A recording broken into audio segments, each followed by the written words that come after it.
Hi everyone, I hope you've had a good day. Just wanted to have a quick presentation or a quick webinar just on the latest Scott Morrison announcement yesterday, the JobKeeper payment. He announced it about 4 o'clock yesterday afternoon. So I just read through all that information. I've had a lot of calls today about that, so I just wanted to go through it all with everyone. It's obviously the third stimulus package that's been handed down, so it doesn't replace any of the first two stimulus packages. It's a new one. It's got new ideas and new incentives for all business. So it's not legislation yet. It's probably going to take a little while for it to all go through. Maybe the end of the next week we're expecting, but it might be a little bit after that. So just bear that in mind as well. A lot of the detail on the legislation hasn't come out yet. So all we're going by is what Scott Morrison said last night and the fact sheets that are available on the Treasury website. We'll get straight into it. It is called the JobKeeper package. There's a quick disclaimer here, so yeah, obviously don't act on any of this advice. You need to get specialised advice for your circumstances. So the agenda. What is the JobKeeper payment? What we know at present, what is currently unknown, what do SMEs do now that we know about this, and I'll run through at the end a few questions that I've been asked today. So we'll go through some of them and some of the answers that we've been giving. So we'll kick straight off. So what is the JobKeeper payment? So as Scott Morrison said, it's basically an incentive for small to medium businesses to retain their employees. They want small business in Australia to keep their employees. So when the coronavirus does go away, which it will, then businesses are ready to basically open straight back up and continue to trade or to start trading. So that's the main thing that they want to get out of this, so keep employees with their business. They've also, they didn't really announce it, but I think there's another incentive there to keep a lot of the burden off Centrelink as well, because we've all seen what's happened over there the last couple of weeks with a lot of unemployment, and that's only going to get worse as well. So I think it's going to help the government in reducing the Centrelink burden. It's a $1,500 per fortnight per employee payment. There's criteria for that, but it is a minimum of $1,500 per fortnight. It lasts for 6 months, but there's certain criteria for that as well. So we'll get into it. What we know at present. So to be an eligible employer business, you've got to have their turnover drop by more than 30% compared to a comparable period a year ago. And we'll go through a couple of examples on what that means, but it's basically, it is a bit unknown at the moment, but if you think of it pretty simply, if we're in the March month at the moment and your income is say $50,000, if you compare that to the previous March, so March 2019, and your income was say $100,000, then that income's dropped by 50,000 or 50%. You'd think under these this release that you'd be eligible for this this payment. So that's how we think it's probably going to work, but a lot of the detail on how that is actually going to practically work and all the things that you need to know about that will be in the detail that will come out later. But just keep that in mind. If you're a business that's getting affected by the coronavirus and your income is down by about 30% or more than 30% compared to last year, then you should be able to access these incentives. It includes not-for-profits and self-employed businesses as well, which we'll go through as well, or the self-employed business part of it. So what employees are entitled to this? So you need to have that employee employed as at the 1st of March. So that's critical. If you've hired someone, say 2 weeks ago, then they won't meet the criteria here. They need to be employed as of 1 March. If you've, after 1 March in the last week or 2 weeks, if you've stood down these employees or if you terminated them, if you made them redundant and the like, the government has said that you can rehire or re-engage with these employees to get access to this stimulus package. But the starting position is the employee needs to be employed as of the 1st of March. It includes full-times, part-time and casuals. with the casuals, the casual needs to be a long-term casual, so they need to be with your business for the last 12 months. So if you only had that casual on board for 6 months or so, it doesn't look like that they will be receiving one of these payments. But if you've had them on for the last 2 years and they're a casual employee, you should be okay with that. They need to be older than 16 years old. They need to be an Australian citizen or a permanent resident, a permanent visa holder. So it's not for a few businesses that have temporary visa holders, maybe a 457 visa holder. They won't be receiving the payment, but yeah, for an Australian citizen or permanent visa, and there's a few other categories in there, 444 visa, I think that's the New Zealand visa holder, then you'll get the payment. And the last one is you can only get the JobKeeper, so an employee can only get the JobKeeper payment from one employer. So I think if you're talking to your employees about whether they are going to get the JobKeeper payment, you need to ask them if they're going to get it from another employer. And if so, you can't give them the JobKeeper payment and you can't request it off the ATO. The employee can only get the JobKeeper payment from one employer. So just be mindful of that as well. How it will work. So it's all, I guess, to be confirmed, but what the ATO are trying to get businesses at the moment is just to register your intent with the ATO. So jump on the link there and register your intent. It's basically just signing up to well, what I think is a mailing list. So just putting your business down on the ATO's mailing list. So when they have more information, they'll send it out to you about basically how to apply for the JobKeeper payment. It's not an application process or anything like that, so don't stress too much about it, I don't think. It's more just a register your intent and mailing list sort of registration. Once it all goes through Parliament, hopefully in the next couple of weeks, there will be a full registration process that will be needed. So you'll need to notify the ATO who you're going to be applying for the payment from, the job seeker payment from. Yeah, and those employees need to be registered as employees as of 1 March. A lot of businesses have been probably familiar with the STP, the single touch payroll process, which has been in play for a number of months now. Basically, every time you do a pay run, that is lodged to the ATO. So if you're thinking about backdating pay runs and those sorts of things, it's obviously not advised. The ATO are probably going to find out about it, and probably yeah, they're not going to be too happy about it.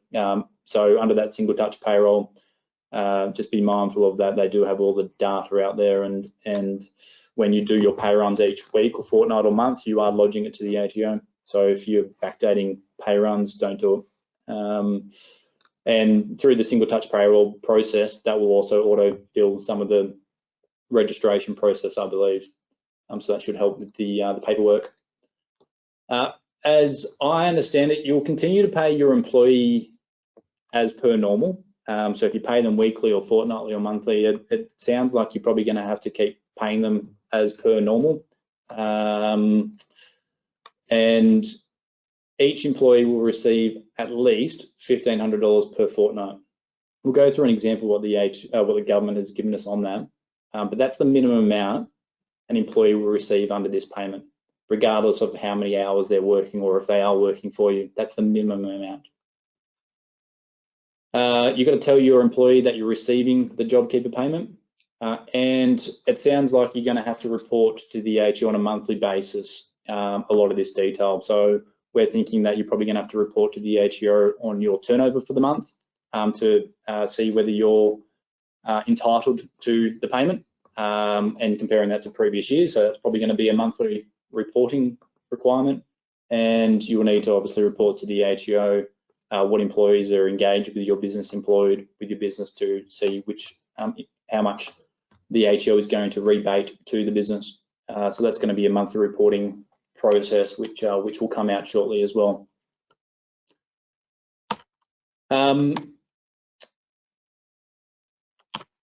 So for the sole traders and self-employed, if it's same sort of rules, if your turnover reduces by more than 30%, you'll still get entitled to this payment.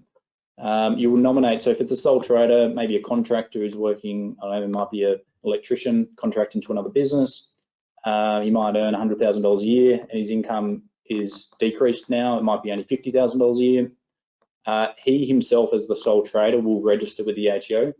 The business that he's contracting to won't. It'll be him who, himself, as a sole trader, will register with the ATO, and he will get the payment of $1,500 per fortnight himself. It'll go into his individual bank account. It won't go into the contracting business that he's contracting to his bank account. He'll still need to report monthly just to make sure he's meets the relevant criteria. And the payment will go into the sole trader bank account. What we don't know about this is the self-employed part of it. A lot of the detail will come out on that in terms of who will actually meet this criteria. So if you think of people like partners in partnerships or beneficiaries of a trust, and those types of people who run their business that way, that it's a bit unsure or a bit unknown as how that's going to work on that. But I think it's just a wait and see on what the legislation will be like in a couple of weeks' time. So, a couple of important things to consider. The first payment received by the employer from the ATO in the first week of May. So it's going to be a bit of a timing thing. If you're paying your employees over the next couple of weeks, then just be mindful that this payment of $1,500 per fortnight per employee won't come into your bank account until May. The payments, it sounds like it's going to be in arrears, so you'll probably have to fund the employee's pay first. We've had a few discussions about how that'll actually work and whether that will be the case.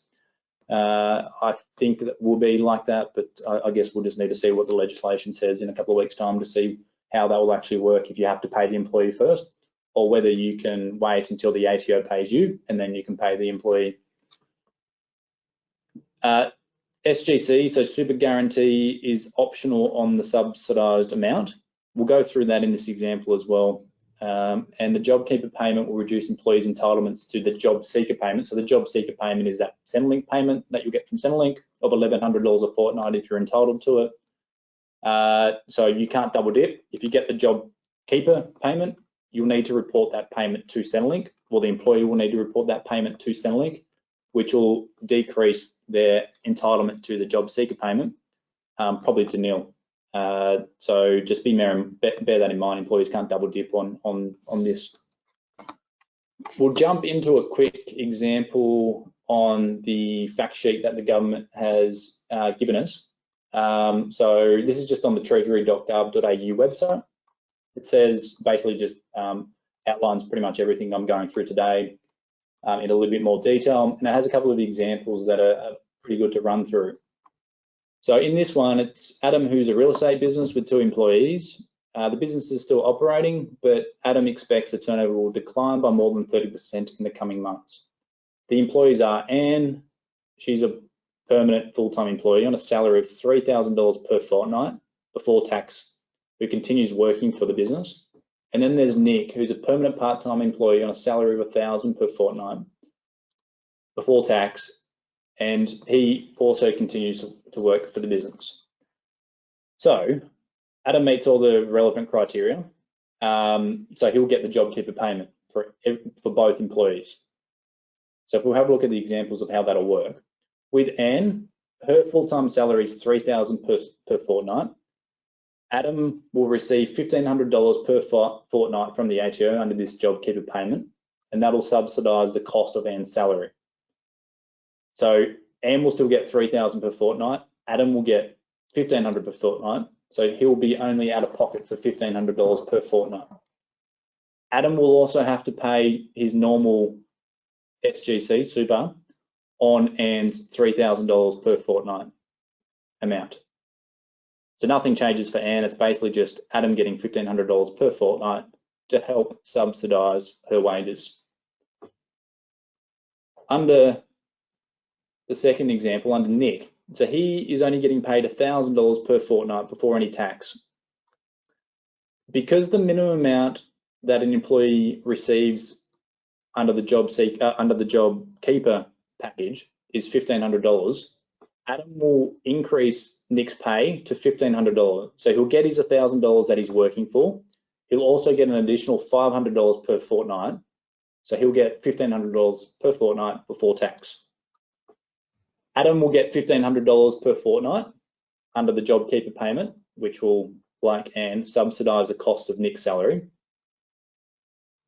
So Adam won't be basically out of pocket for any of the $1,500. But bear in mind that Adam will need to continue to pay the super guarantee on the $1,000 per fortnight amount that Nick is working for. So he doesn't have to pay it on the $500, he just has to pay it on the $1,000 per fortnight that Nick is working for the business. Adam he can make the option to pay super on the additional $500 if he likes, but it's not, it is optional. So that's basically how it will work under that scenario. But again, this information is all under that treasury.gov.au website if you want to read into it a bit more.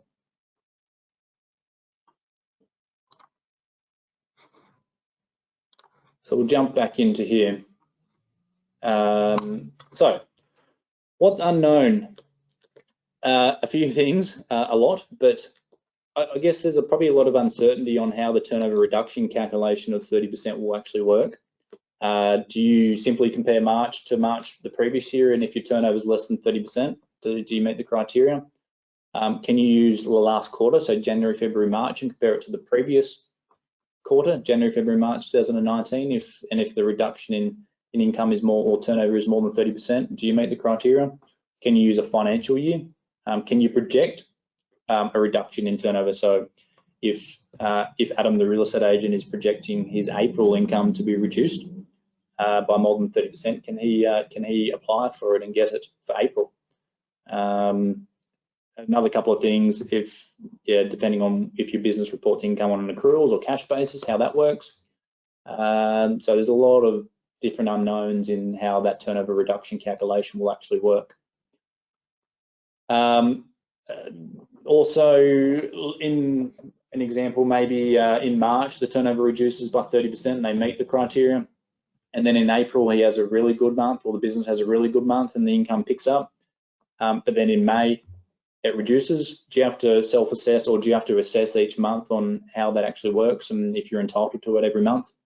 Or you can simplify it and do it over a quarter or a financial year or something like that.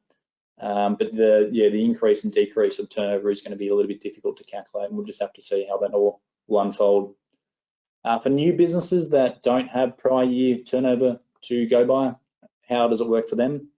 Do they just not get any of the rebate or the payment, or are they entitled? Is there a carve out for new business in here that have still been affected by the coronavirus, but they might not be able to compare it to prior periods? That's a bit of an unknown as well. And as I said before, partners in a partnership or beneficiaries in a trust, how that'll work for the owners of those businesses. It's a bit of an unknown at the moment, so we'll just have to see what happens there. So I guess a lot of people have been asking, what do they do now? So what do small to medium businesses do at the moment? First thing is just register your interest with the ATO on that website there. So it's a very simple sort of application process. It's not even an application, very simple registration process. So jump on there and register your interest. Might want to go through and do a bit of planning to see how this is going to affect your cash flow. So if you think you're going to be receiving the payment, then confirming what employees you'll be entitled to receive the payment for and factor that into your cash flow. You might want to talk to your employees. If you've already stood down or terminated employees or made them redundant, you might want to re-engage with them. Just let them know that there is the potential for them to start being paid from your business again. You might have told them that there's no more work for them last week, but now after Scott Morrison said it yesterday, they might still get a $1,500 payment for your business, from your business. So just re-engage with them, tell them that this is on the cards. You're waiting for the legislation to pass and to see what it actually means for your business, but you'd expect that to be done over the next couple of weeks. So the main one, probably just register interest and start chatting to the employees and the like.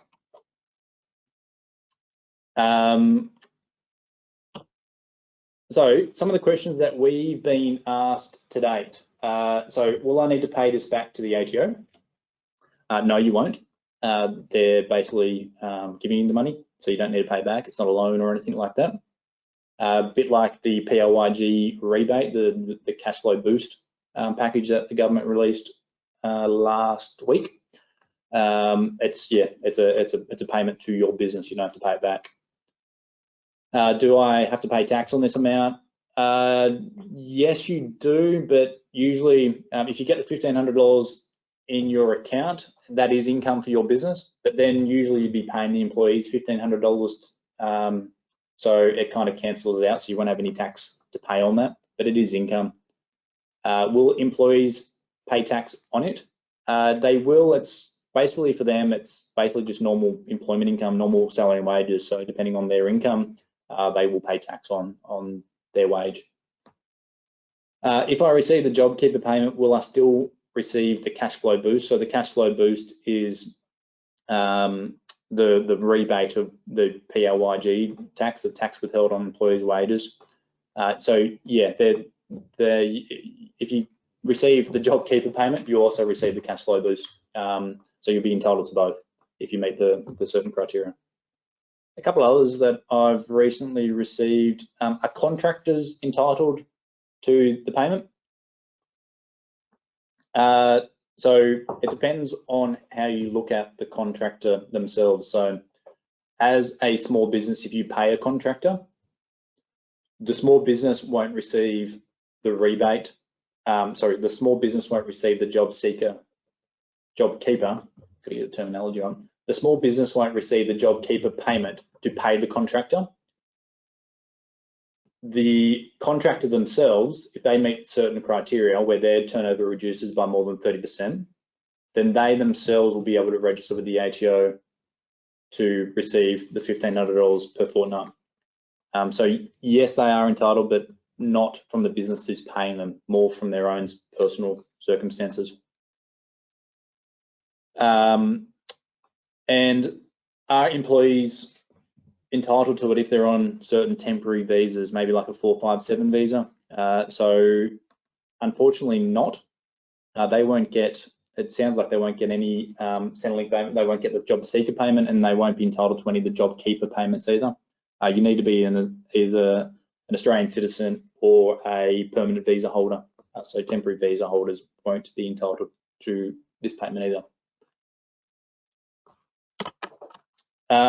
They're the main sort of things that we're going through. So yeah, I think a lot of the details yet to be announced. So expect to see that over the next couple of weeks.